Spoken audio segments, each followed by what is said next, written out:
Halo, saya Ibu Pendeta Helmi Yosua Paat dan di samping saya adalah suami saya tercinta.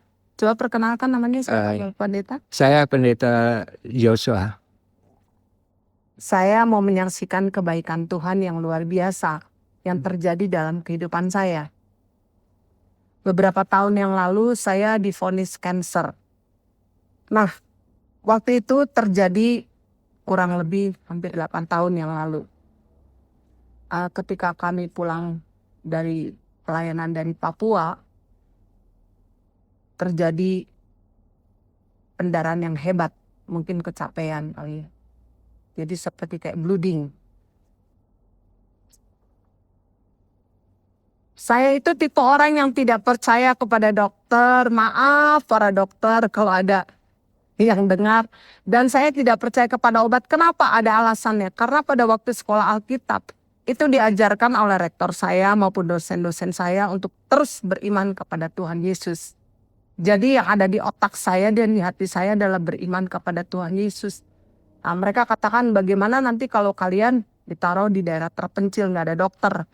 Nah, jadi kami mempraktekkan itu dengan iman. Tapi waktu kejadian saya mengalami hal yang seperti itu, heboh. Ya. Dan teman-teman sudah melihat bahwa saya pucat. Memang itu pendarahan hebat loh. Kemudian dia katakan, Bu Helmi, sakit? Oh enggak, biasa aja. Karena saya tipe orang yang kalau saya sakit, saya nggak mau pamer, nggak mau cerita sama orang. Gitu. Nah saudara, tapi fisik nggak bisa dibohongin. Setiap hari makin drop. Waktu itu keluarga sudah heboh, udah deh ke rumah sakit aja gitu. Suami saya juga katakan, Mi, mendingan kamu ke rumah sakit aja. Kemudian saya berdoa. Pada waktu saya berdoa, ada suara datang, saudara. Kamu pikir dokter bukan kepanjangan tanganku? Wih, suara itu saya tahu bukan suara suami saya. Bukan suara Pak Yosua. Suaranya keras, penuh wibawa. Wah, mantap lah pokoknya. Saya berdoa dan saya menangis. Suara siapa itu? Saya tahu suara Tuhan. Ya. Kemudian, wah berarti saya harus menempuh jalur medis, dokter gitu. Pada waktu itu saya datang ke salah satu rumah sakit. Diantar sama suami saya, pas waktu itu dokter sedang briefing ya, mau periksa pasien. Kami datang agak pagi dan heboh lah dokter itu. Waduh, untung Bapak cepat bawa istrinya ke sini. Itu HP sudah jelek, sudah tinggal 4 gitu ngomongnya. Wah, saya juga ngerti apa itu HB-HB, saya nggak tahu ya. Cepat dibawa di ruang ICU, harus dirawat di ruang ICU. Karena 6 pun harus masuk isolasi, tidak boleh dibesuk.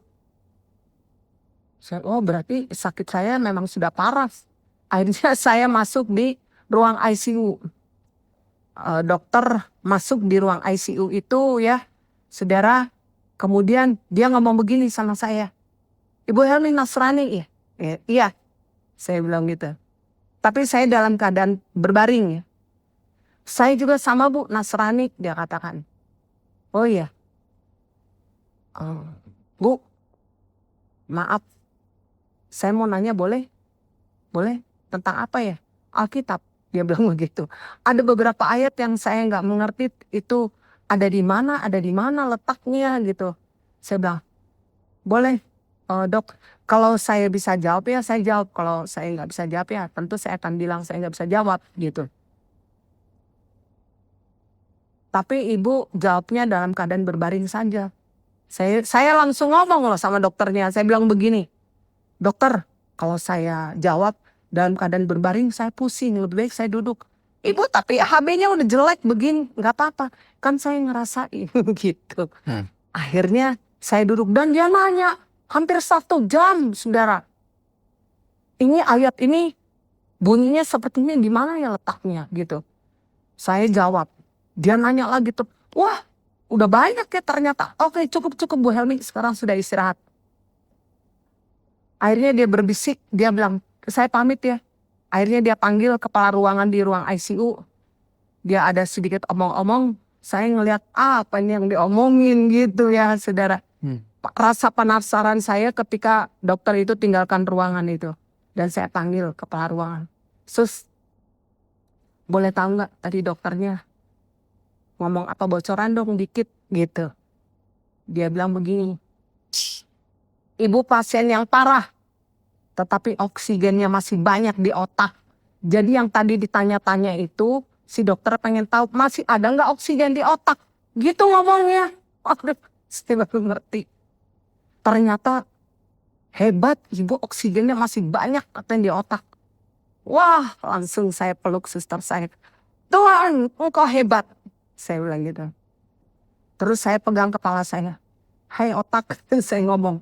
Jangan berkurang oksigen. Terus. Karena suster di ruangan itu mengatakan, Bu, nanti siap-siap ya mau diambil darah 1 ampul. Lah saya ini kan kecil saudara. Diambil 1 ampul tuh tebal banget. Banyak. Ya. Tapi kalau sakit boleh berteriak. Kemudian diambil. Nah hasilnya besok bawa ampul. Bawa keterangan.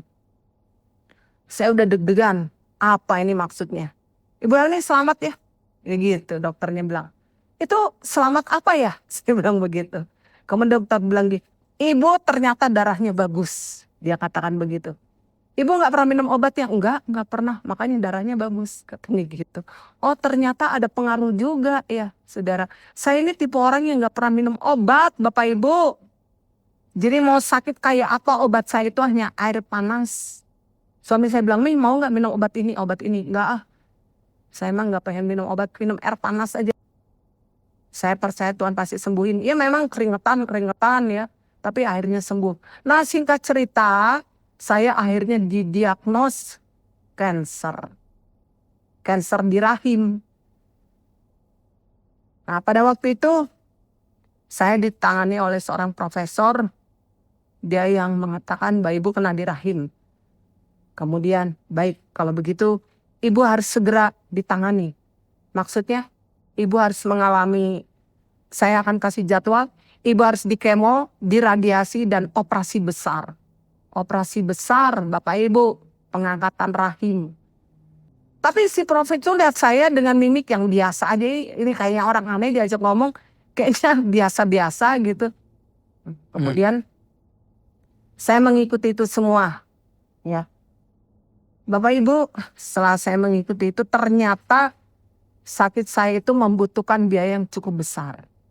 Tuhan kasih kekuatan, saya nggak minta kesembuhan, karena saya tahu itu adalah hak Tuhan. Saya waktu di kemo hanya menyanyi, Bless the Lord, oh my soul, oh my soul. Jadi saya hanya memberkati nama Tuhan, karena di dalam nama itu ada kemuliaan, ada kehormatan, ada kesembuhan. Amin. Akhirnya pada waktu Tuhan, bukan waktu saya dinyatakan sembuh. Nah, waktu sembuh, profnya ngomong begini, Bu Helmi, karena perut Anda sudah mengalami operasi, jadi itu ada sobekan 15 cm. Jadi, ibu harus bed rest di bed, nggak boleh ngapa-ngapain, seluruh kegiatan harus ada di bed itu selama 3 bulan, nggak boleh turun, nggak boleh apa. Ya Prof, saya ngomong begitu. Tahu nggak? Seminggu kemudian saya ada panggilan untuk melayani. Saya melayani dengan perban yang ada di perut. Pokoknya saya melayani. Saya bilang mati hidup saya bukan tidak mau mencobai Tuhan. Tapi Tuhan luar biasa. Saya melayani Tuhan. Dan podium itu cukup lumayan. Karena ada beberapa tangga yang harus saya naikin. Setiap anak tangga saya harus menahan sakit, tapi ada sukacita. Jadi tangan yang satu pegang mimbar, tangan yang satu pegang perut. Gitu. Tapi tidak mengurangi sukacita kami dalam melayani Tuhan. Ini suami saya yang tahu. Akhirnya Setelah saya mengalami kekuatan demi kekuatan, pemulihan demi pemulihan tiap hari, saya ada panggilan pelayanan di Jakarta. Nah, pada waktu di Jakarta itu, saya membawa firman, diselingi sama kesaksian. Ternyata yang hadir itu adalah tim dari Solusi. Dan mereka merasa terberkati. Akhirnya waktu saya selesai, kemudian mereka bilang, Bu bisa nggak ngisi di Solusi? Saya bilang, oke, kapan? 2 minggu kemudian, nanti kami kabarin. Akhirnya kami ngisi di Solusi. Saya ditemanin oleh 3 orang kawan saya, Ibu Jenny, Ibu Ratna, dan juga anak muda yang bernama Alvita. Mereka adalah survivor cancer ya. Ibu Jenny itu juga sama, dia kanker payudara sudah stadium akut. Ibu Ratna juga sama, dan juga Alvita. Alvita itu dia seorang anak muda yang terkena 2 jenis kanker, tapi salah satunya kanker yang memakan tulang bagian mata kakinya sehingga hancur. Dan sembuh setelah 2 tahun mengalami proses itu. Dan saya melihat penyakit yang menakutkan, biaya yang tidak sedikit, sungguh sangat mengerikan kedengarannya. Tapi ketika kita berserah sama Tuhan, saya dan suami ya waktu itu datang ke CBN.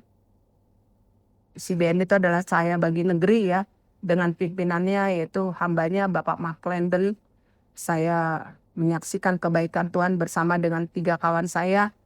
Saya tidak malu untuk menyaksikan bagaimana Tuhan hebat. Kemudian saya katakan, thanks God, Engkau benar-benar Tuhan yang luar biasa bagi kami, bagi keluarga. Dan juga saya mengatakan kepada saudara-saudara keluarga saya, kepada saudara-saudara seiman yang membantu doa ya untuk proses penyembuhan, terutama kepada suami saya. Karena selama 2 tahun suami saya ini, Bapak Ibu, yang mendampingi saya sakit. Dan kita memang gak ada uang untuk itu. Karena dua-dua kami melayani, bayangkan 2 tahun suami saya melayani saya, pemasukannya dari mana, kami harus makan. Tapi ya aneh, Tuhan pelihara kami selama 2 tahun.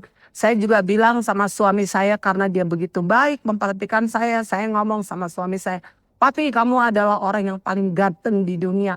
I need you, I miss you, and I love you. Gitu. Jadi ibu-ibu jangan cerewet. Ya, kalau kita sebagai seorang istri, pujilah suami kita kalau suami kita masih ada, ya kan? Karena di saat kita tidak berdaya, dia akan tampil menolong kita. Nih buktinya suami saya, ya Pi. Ya, dia nggak banyak omong tapi dia banyak berbuat. Wah, luar biasa ya. Kalau saya lihat Tuhan itu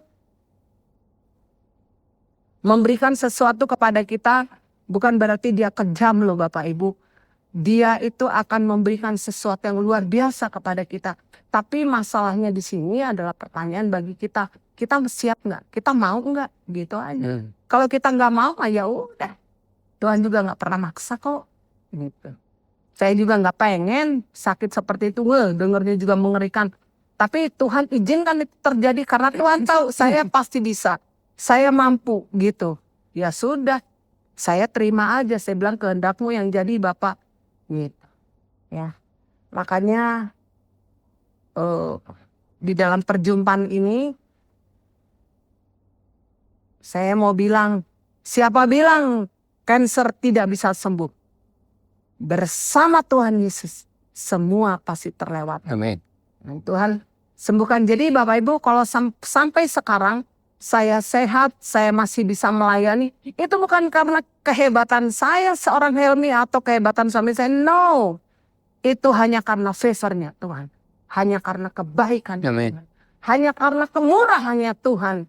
Jadi Bapak Ibu, saya mau sampaikan kepada setiap kita, bahwa apapun yang terjadi kepada kita, Allah kita bukan Allah atau pribadi yang kejam terhadap kita.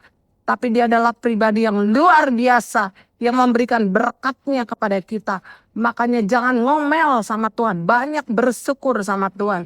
Apalagi di hari-hari yang sulit seperti ini. Kita nggak tahu hari esok apa yang terjadi dalam hidup kita. Tapi kalau kita libatkan Tuhan dalam rumah tangga kita, dalam keluarga kita, dalam pelayanan, dalam usaha pekerjaan, maka lihatlah Tuhan akan tampil perang ganti kita dan kita akan dimunculkan Tuhan menjadi pemenang. Haleluya. Haleluya. Tuhan Yesus memberkati, biarlah kesaksian ini boleh menjadi berkat bagi banyak orang. Salam. Shalom.